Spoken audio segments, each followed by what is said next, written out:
Who is the best Patriots tight end? Who is the best Miami Dolphins wide receiver? We'll talk about that and more right now as we look at AFC projections on Fantasy Football Today in 5. I'm Adam Azer. I got Chris Towers here to talk about some AFC projections. We just did the full-length show, so please check that out, Fantasy Football Today.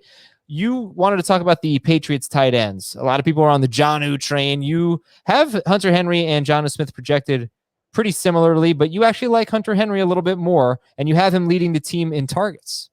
Yeah, I think the consensus right now is that Jonnu is the tight end to have for the Patriots.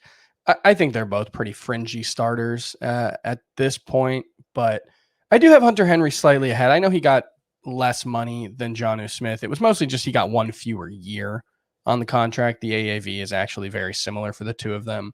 I just think Hunter Henry, the role he can play in this offense and most offenses is a little more valuable because he's been more of a guy who can stretch the field, guy who can make plays in the red zone. That hasn't really been Jonnu for his career. When he was in Tennessee, he did score a lot of touchdowns last season. I think he had 8 in less than a full season, but for the most part, he's been a short yardage, catch and run kind of guy. And that leads to big plays, but it can lead to a lot of really short plays. And his, generally speaking, lower average depth of targets usually equates to fewer touchdowns. So that's my concern there, that Jonnu will be used more in a short and intermediate way, Hunter Henry more up the seams in a way that can create more big plays and more valuable touches. I'm not really sure there's going to be any scenario where I have a Patriots passing game member other than Cam. James White? No. I've never. Mac Jones? Mac Jones, you said? Oh, no, if Mac Jones is the starter, maybe James White.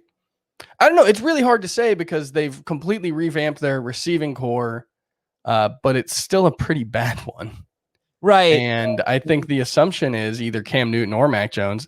It's not going to be a great passing game no matter what. So, no, I think that's fair. But if I did have to pick one tight end, it would be Henry, especially since he's cheaper. And I don't mind the late round dart throw in Jacoby Myers. I don't either. Yeah. Okay, let's go to the Chiefs. Clyde Edwards-Helaire is someone you like a lot. You have him dominating carries, 232 to 98 for Darrell Williams. And you also have almost 51 catches for Clyde Edwards-Helaire, and he comes out as RB12 for you with a good amount of touchdowns. So, but not that many. I'm actually a little surprised that his numbers come out to RB12 for you, I guess, because 232 carries, it is a lot more than Darrell Williams, but it's not workhorse.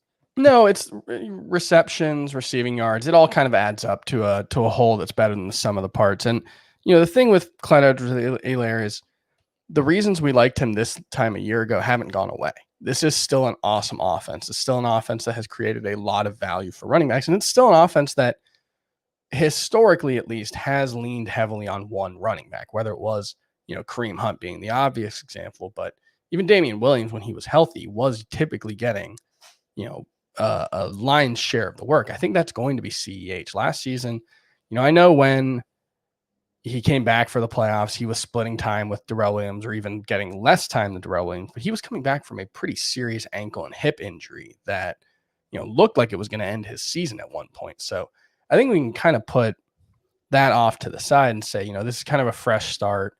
This is still a great situation. He's still a pretty good talent, I think. I don't think my assumption about his talent has changed much. So once I start adding it all up together, it's just hard not to make him, a borderline number one running back. And everyone agreed with that a year ago. So, I don't know if that much has changed since then. Over to the Miami Dolphins. And I think we had a great Myles Gaskin discussion on the full-length show, so I encourage everyone to pick it up.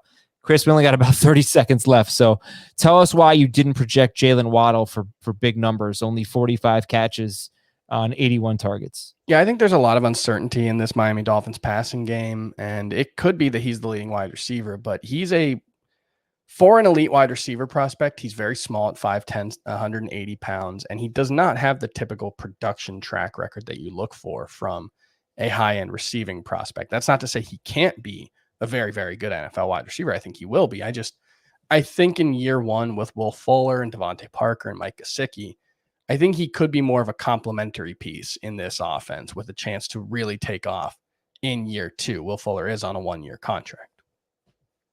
All right, that's Chris Towers on Fantasy Football Today in 5. A lot more of these great projections discussions with Chris and Heath on Fantasy Football Today. And we will talk to you tomorrow on FFT in 5.